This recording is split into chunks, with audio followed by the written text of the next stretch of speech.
Está começando o ApexCast, um papo descomplicado sobre exportação e atração de investimentos para o nosso país. Uma realização Apex Brasil. Olá a todos e bem-vindos ao ApexCast, o podcast da Apex Brasil. Eu sou Mário Saad, analista de comunicação da Apex Brasil, e hoje vamos mostrar para vocês as várias oportunidades de exportação de produtos brasileiros para a Índia, especialmente os do agronegócio.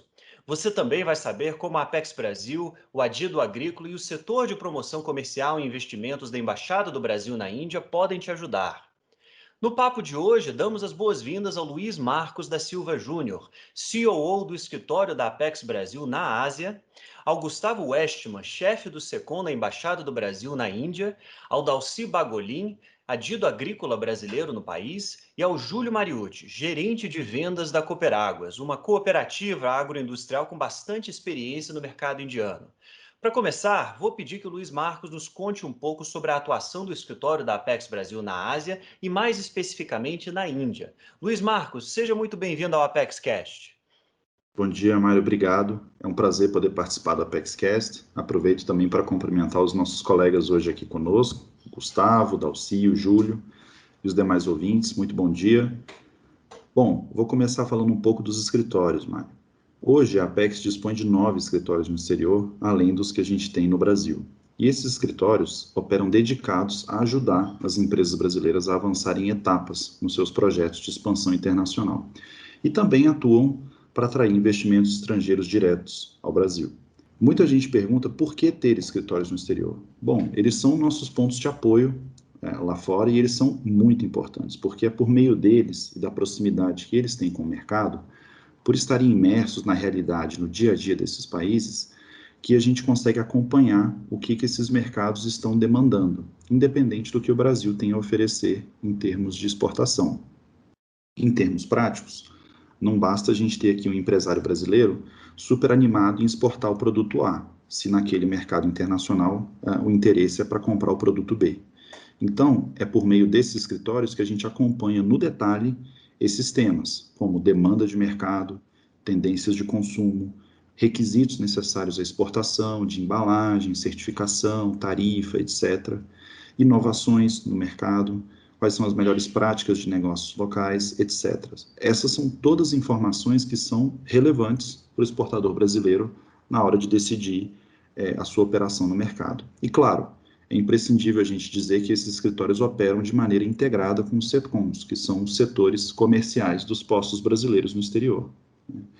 Na Ásia, a gente tem atualmente 2 escritórios, estando um em Pequim e outro em Xangai, ambos na China, mas como eu expliquei, eles trabalham coordenadamente com os setores comerciais dos postos do Itamaraty na região, a exemplo do próprio trabalho que a gente vem fazendo com o SECOM Nova Delhi, que trabalha maravilhosamente bem conosco e está muito bem representado hoje aqui pelo nosso colega Gustavo, além da presença também do nosso caro adido agrícola na Índia, que é o Dalci, hoje aqui também conosco. Muito obrigado, Luiz Marcos. Agora que sabemos um pouco mais sobre a atuação da Apex Brasil na região, vamos ouvir um pouco da experiência do Gustavo no SECOM da Embaixada Brasileira na Índia. Gustavo, bem-vindo ao ApexCast. Conta um pouco para a gente sobre seu trabalho e sobre o mercado indiano. Quais setores te parecem mais promissores?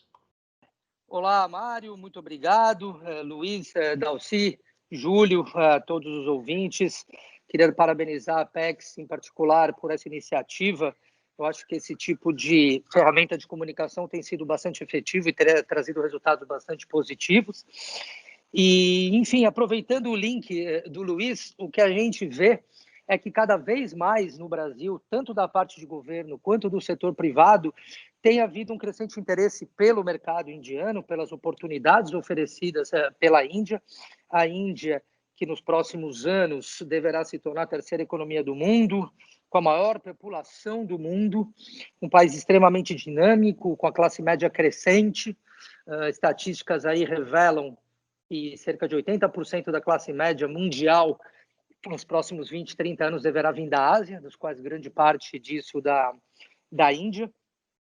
E é exatamente nesse contexto que a gente tem visto, sim, as relações bilaterais se intensificando, um comércio significativo, muito embora ainda aquém do potencial existente. Tivemos aí um comércio bilateral em 2019 de 7,5 bi de dólares, que já chegou a 11 bi em anos anteriores, o que revela o potencial existente. O Brasil ainda é um grande exportador de commodities para a Índia, importa produtos mais diversificados, superávit oscilando. Mas as relações entre Brasil e Índia vão muito além do comércio. Na área de investimentos, a gente vê uma série de investimentos indianos no Brasil, brasileiros na Índia, empresas brasileiras que têm ganhado aí bastante mercado e dinheiro realmente aqui, como a Vega, Marco Polo, Aperto e outras. Ou seja, o que a gente vê é um mundo de oportunidades. A gente ouve muito dizer isso do Brasil, mas a gente vê que a Índia, o nível de complexidade desse país é enorme. Isso, no entanto, não significa menos ou mais oportunidades, significa só que é mais complexo. E as oportunidades continuam aí. E uma janela de oportunidade está aberta. Quem entrar nesse trem e conseguir surfar isso vai se dar muito bem.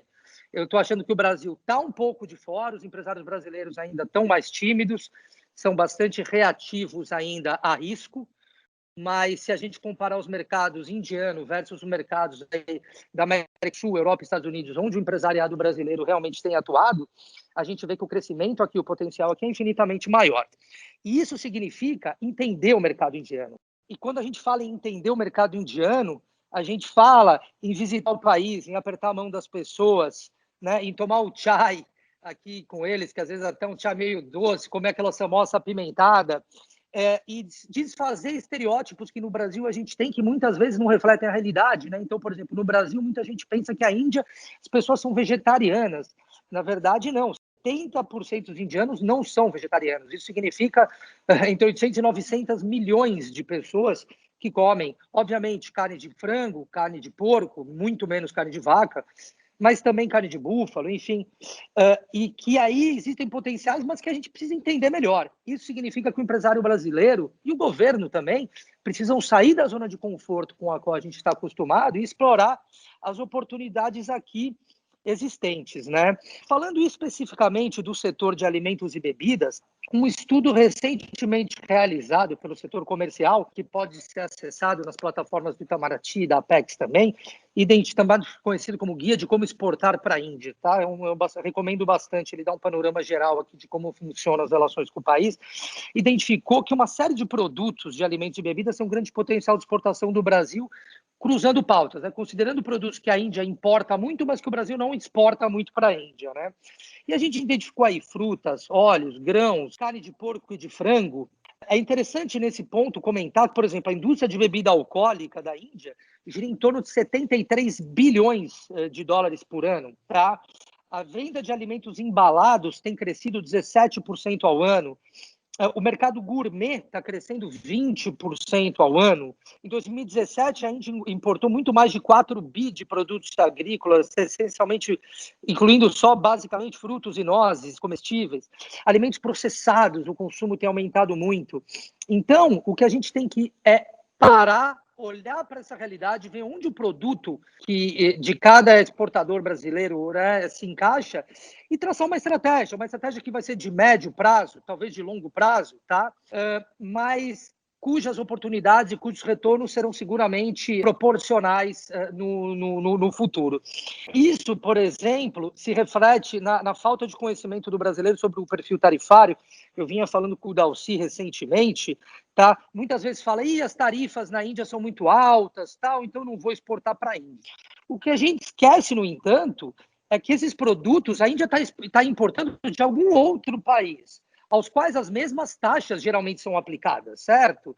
Obviamente, há exceções, tem casos que a Índia tem acordos de preferência comercial, enfim.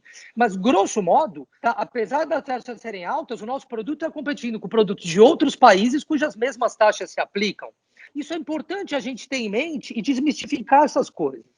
E, em paralelo a isso, nós, governo, embaixada, Itamaraty, Apex, temos feito uma série de negociações para tentar reduzir tarifas, para abrir mercado, negociar certificados sanitários. Eu acho que isso o Dalcy vai falar bastante sobre as conquistas que a gente obteve recentemente. Tá? Existe um acordo Mercosul-Índia, tá? Que infelizmente não contempla os produtos aí de alimentos e bebidas, mas que a gente está tentando incluir, tá, nas linhas tarifárias. Então, eu acho que é isso. Para entender um pouco melhor esse mundo, tá? a gente tem que sair um pouco da nossa zona de conforto, mas tendo a certeza de fundo de que os retornos, as oportunidades são realmente enormes. Com isso, eu coloco à disposição o setor comercial da Embaixada do Brasil, a Embaixada do Brasil inteira, e tomo a oportunidade também para disponibilizar o excelente trabalho que a Apex tem feito aí ao juntar exportadores e abrir esses olhares para os exportadores para a Índia. Acho que as associações brasileiras precisam se movimentar um pouco mais, né? Mas, enfim, o importante é que a gente está aqui à disposição, as portas estão abertas, tenho certeza de que a gente ainda vai poder ter muito contato aí, ver esse mercado, essas relações com a Índia crescendo muito nos próximos anos.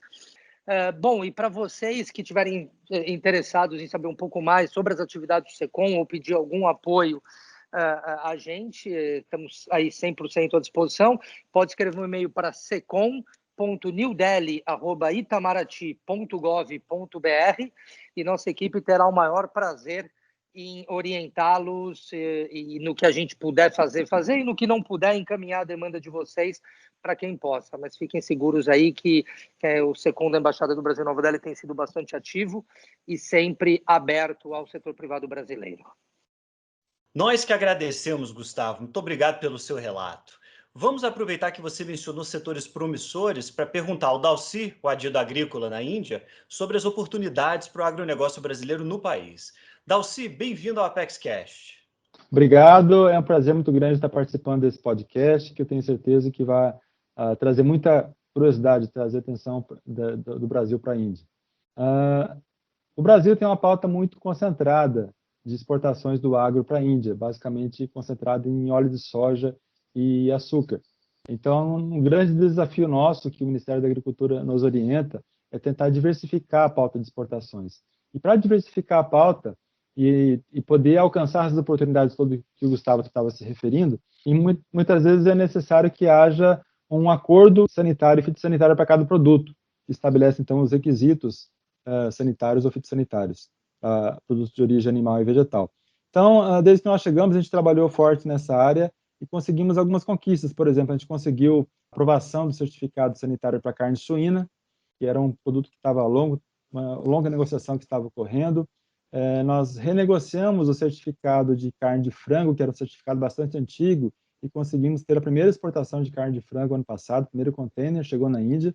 Também ovos SPF, que é um ovo de alto valor agregado utilizado para a produção de vacinas. E também várias conquistas na área de genética bovina.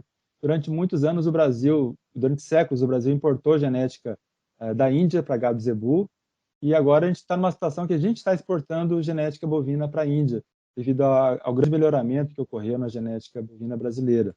E para isso são necessários certificados para cada produto. Então nós conseguimos a aprovação do certificado para embriões in vitro, bovinos vivos, também conseguimos revisar o certificado para sêmen, que é um certificado que existia anteriormente, e conseguimos também, inclusive, a negociação de certificado para suínos, para reprodução, suínos vivos para reprodução. E conseguimos uma grande conquista esse ano, durante a visita presidencial e ministerial em janeiro, de aprovação do gergelim. E a gente ficou muito satisfeito porque é um mercado que a gente abriu e que já está tendo muitos negócios. Eu acabei de olhar os números aqui, o mercado foi aberto em janeiro e já temos mais de 5 milhões de dólares exportados do Brasil para a Índia, mais de 8 mil toneladas de gergelim.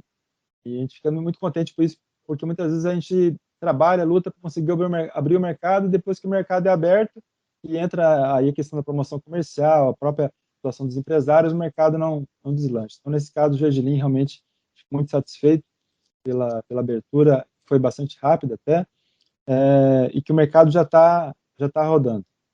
E a gente tem vários produtos na pauta que nós estamos negociando. A gente acredita que castanhas e frutas são dois produtos que têm grande potencial na Índia. Nós temos duas negociações aí que a gente está prestes a concluir, que é abacate e citros. Estamos trabalhando também para abrir o mercado para castanha do Brasil. E alguns produtos da biodiversidade brasileira, que são produtos que talvez não tenham muito volume, mas que são bastante representativos do que é o Brasil, por exemplo, castanha do Brasil, açaí e outros produtos. Então, assim, a gente tem um processo de negociação. Nosso papel enquanto adido agrícola aqui na Índia é tentar acelerar as negociações, tentando fazer a ponte entre o lado técnico dos Ministérios da Agricultura e Pecuária indiano e o Ministério da Agricultura no Brasil, dando esse suporte, então, à embaixada, do aspecto técnico dessas negociações. Bom, um ponto que a gente gostaria de destacar é que existe uma preconcepção de que exportar para a Índia muitas vezes é complicado, muito burocrático, e o que a gente tem visto são grandes progressos da Índia em relação a melhorar esse ambiente de negócios. Então, atualmente tem um sistema de janela única na alfândega indiana, onde o importador entra com todos os documentos, tal qual acontece hoje no Brasil, para os órgãos anuentes. A emissão de import permit já está totalmente informatizada também, então a gente vê que há um esforço do governo indiano em facilitar o comércio internacional e isso, obviamente, facilita o nosso acesso ao mercado também. Então, eu coloco-me à disposição para maiores informações. Se alguém quiser entrar em contato comigo, meu e-mail é adido.deli@agricultura.gov.br. Muito obrigado pelas informações, Dalci. Elas serão muito úteis para os empresários brasileiros interessados em exportar para a Índia. E falando em exportadores veteranos do mercado indiano, vou passar a palavra para o Júlio, que tem experiência de longa data em vendas para o país. Júlio, bem-vindo ao ApexCast. Conta para a gente um pouco sobre a experiência da Cooperáguas na Índia e com a Apex Brasil, por favor. Olá, Luiz. Olá, Dalci. Olá, Gustavo. Olá, Mário. Nós da Cooperáguas, Cooperativa Agroindustrial, estamos muito contentes com o convite da Apex e com a oportunidade de poder compartilhar um pouco do nosso conhecimento no mercado indiano. A nossa empresa, a Cooperáguas, ela trabalha com um sistema de cooperativismo. Nós fomentamos o plantio de novas variedades com o objetivo de trazer novas alternativas para o agro brasileiro. Trabalhamos muito forte com a pesquisa de mercado a fim de identificar as melhores demandas internacionais e trazer esse mercado para o produtor brasileiro, com o objetivo de gerar o melhor resultado para o nosso cooperado. A nossa empresa ela foi pioneira na exportação de pulses para o mercado indiano. A nossa primeira venda foi em 2009. Nós começamos com apenas um produto. Hoje, 11 anos depois, nós já temos mais de 10 produtos no nosso catálogo de exportação. O valor do consumo interno, o principal motor da economia, nos últimos 5 anos, o PIB deles cresceu em média de 7%. Tá?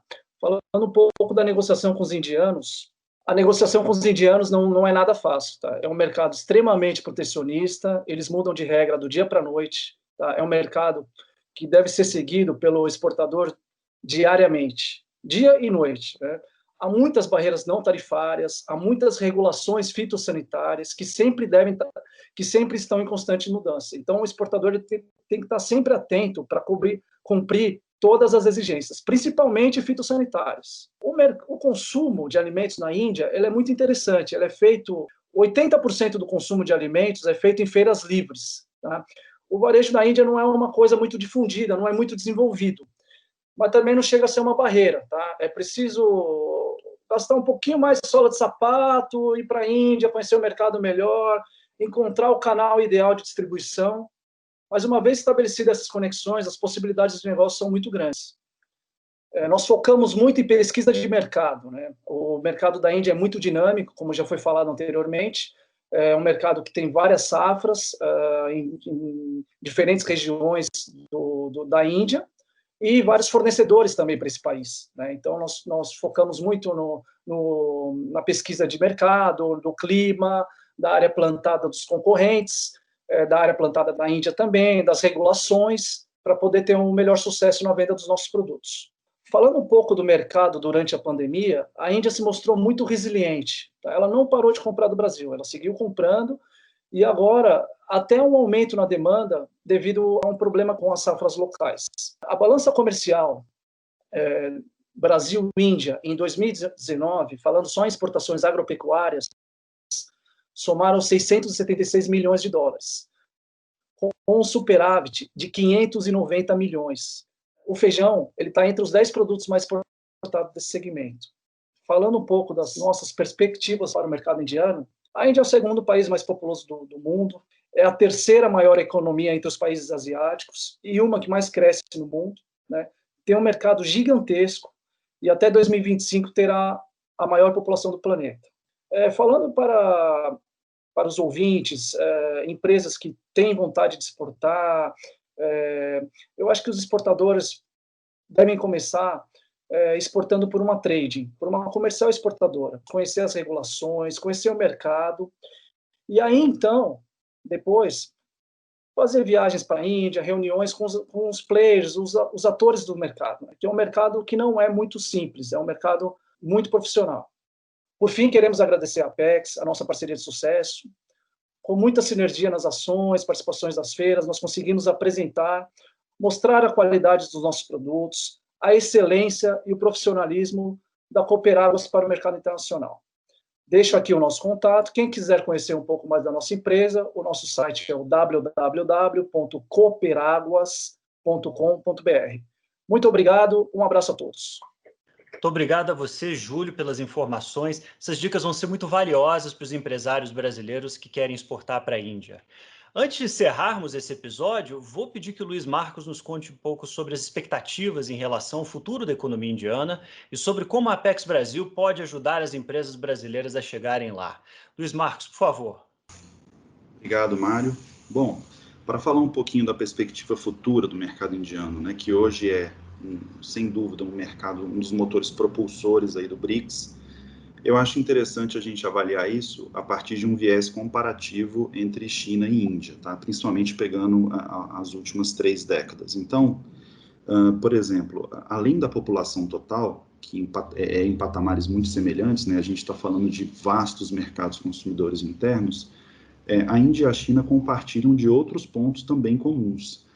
Como, por exemplo, assim como a China, a Índia tem uma curva de PIB majoritariamente crescente dos anos 90 para cá, né? A gente vê alguma variância se a gente avalia o crescimento percentual, mas em termos absolutos a gente está falando de uma curva de PIB absolutamente crescente nas últimas 3 décadas, né? Um outro ponto também que eu acho importante nessa comparação é a semelhança da média crescente de investimentos internos feitas pelos governos, tanto chinês quanto indiano. Então, o governo indiano, nas últimas décadas, ele investiu e continua investindo massivamente, né, no país, além do IED, além das políticas de incentivo para o investimento estrangeiro direto, investimentos que são não só de manutenção, né, de todo o aparato social indiano, mas principalmente investimentos estratégicos em setores-chave, né, que são parte do plano interno de desenvolvimento do país. Então, isso traz consigo um desafio extra, que é o controle fiscal, né, com esse nível elevado de gastos e de investimentos por parte do governo indiano, a gente vê também um pouco mais de rigor no controle governamental da política fiscal indiana, sempre fazendo aquele exercício de tentar manter a inflação do preço amplo para o consumidor na casa de 1 dígito, né?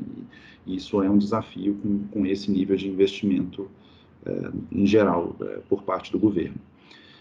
Um outro ponto que eu acho interessante também é que China e Índia compartilham constância nos investimentos governamentais em educação, por exemplo, nas últimas 3 décadas, né? Tem uma variação aí em percentual do PIB, no caso da Índia, entre 3% a 5%, e esses PIBs, eles, em valores absolutos, não são comparáveis a um tempo, mas a gente está falando de um gasto considerável e constante em educação, né? Que junto com algumas reformas, né, o Gustavo, o Dalcy comentaram aí algumas reformas estruturais que o governo indiano vem fazendo.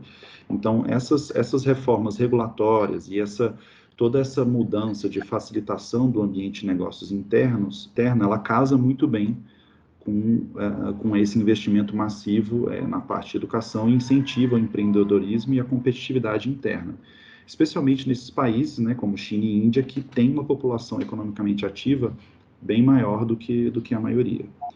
Bom, então, eu acho que, resumidamente, Mário, o mercado indiano, por mais que ele experimente alguns momentos economicamente menos favoráveis, como é o caso, enfim, do momento agora com relação ao Covid, já havia um certo decréscimo de alguns índices econômicos um pouco antes do Covid, agora com o Covid isso tende a ter aí um vale em vários índices, mas no geral eu concordo muito com a fala do nosso colega Júlio. A Índia, ela pode ser sim considerada um mercado resiliente em termos econômicos, ou seja, independente desses momentos pontuais de menos favorabilidade econômica, ela consegue demonstrar constância na curva do tempo em vários índices econômicos e que acabam incentivando a entrada de capital estrangeiro, como o Gustavo colocou muito bem, e gera todo esse dinamismo comercial de exportações e importações. Bom, o que a gente quer dizer com isso? A Índia, ela é um mercado interessante e com muita oportunidade para as empresas brasileiras.